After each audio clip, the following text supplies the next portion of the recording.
Hola chicos, vamos a ver eh, algunos ejemplos de cómo calcular los valores de los ángulos que se forman con dos paralelas cortadas por una transversal o secante.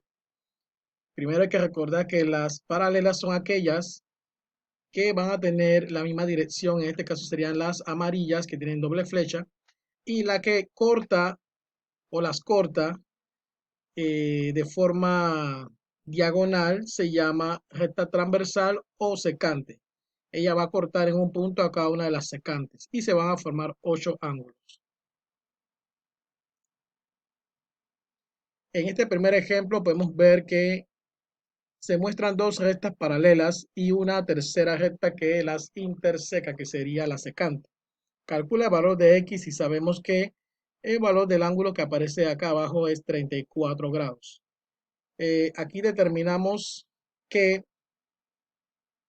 este sería un ejemplo de rectas paralelas cortadas por una secante en donde el ángulo es un ángulo correspondiente porque está del mismo lado de la secante, están hacia la izquierda y están por encima de las paralelas, o sea que tienen la misma dirección, por ende deben tener el mismo tamaño.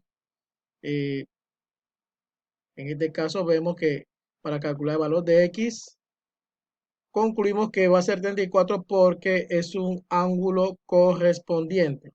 Sin embargo, si yo hubiera buscado con esta flechita morada el ángulo que está enfrente de X, este ángulo por el hecho de estar enfrente es el ángulo opuesto por el vértice, así que tendría el mismo valor.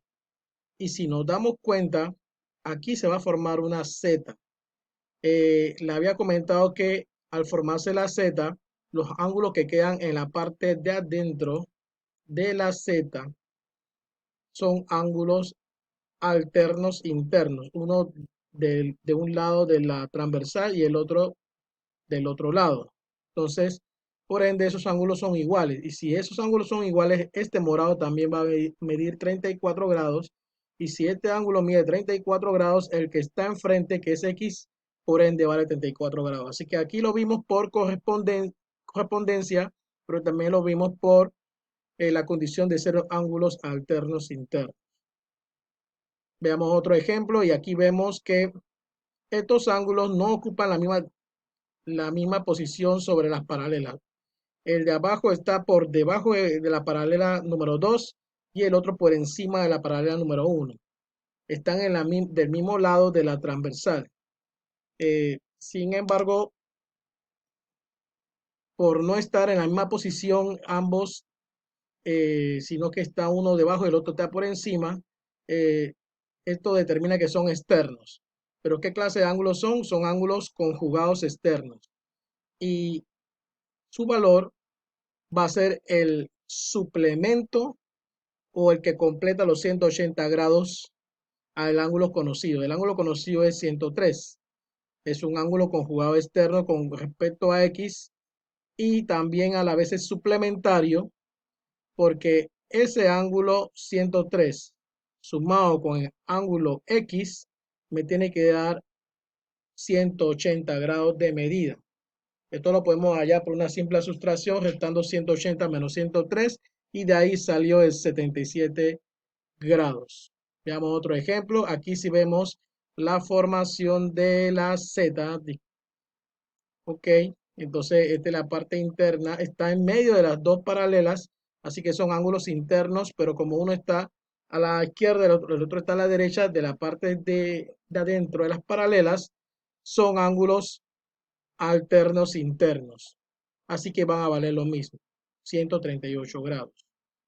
Aquí vemos otro ejemplo en donde ambos ángulos están al lado izquierdo, pero ocupan la misma posición sobre las paralelas, están por encima de las paralelas. Por ende son ángulos correspondientes y todos los ángulos correspondientes tienen el mismo valor. Por ende este ángulo va a medir lo mismo, 136 grados. Es un ángulo correspondiente. Aquí vemos que, al igual que otro ejemplo que ya vimos, estos ángulos son externos, uno está por encima, no está por debajo, y por ende, como no ocupan la misma posición, a pesar que están del mismo lado de la transversal, ellos son conjugados. Y como están por la parte exterior, son conjugados externos. Así que no van a valer lo mismo, sino que es el suplemento del otro. Para llegar a 180 grados, estos 131 les faltaría 49 grados. Es un ángulo conjugado externo. En el siguiente ejemplo vemos que también es un ángulo interno, ambos son internos, y uno está a la derecha y el otro a la izquierda de la transversal. Se forma la señalada Z que ya habíamos comentado anteriormente y por ende ambos ángulos van a medir lo mismo. Entonces el ángulo X va a valer 122 grados. Es un ángulo alterno interno. Aquí vemos otro ejemplo parecido a los que mencionamos. Son ángulos externos y son ángulos que ocupan la misma dirección, la misma posición con respecto a la transversal. Entonces son externos conjugados. Por ende es el suplemento, perdón, que completa los 180 grados, que serían 91 grados. Es un ángulo conjugado externo. Bien, chicos, yo creo que con esto podemos guiarnos para poder hacer nuestra práctica. Recuerden, los ángulos correspondientes opuestos por el vértice y alternos internos, como también no vimos ninguno que puede ser también alterno externo. Eh, Vamos a retroceder para que lo vean. Este es un alterno interno, pero para que sea alterno externo, el ángulo tendría que estar por fuera de la Z, por encima de la Z y por debajo de la Z. Esos son ángulos alternos externos y también valdrían lo mismo. Si aquí hay 122 grados,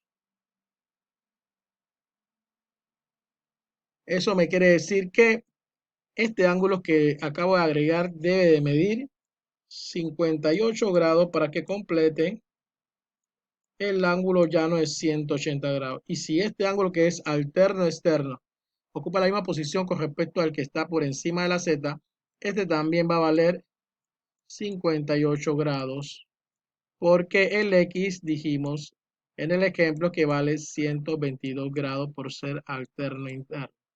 Entonces aquí hay una medida de, cambiamos de color, de 180 grados por ángulo suplementario y acá también tenemos una medida de 180 grados por ángulo suplementario. Eh, Creo que con esto podrán resolver su taller. Nos vemos.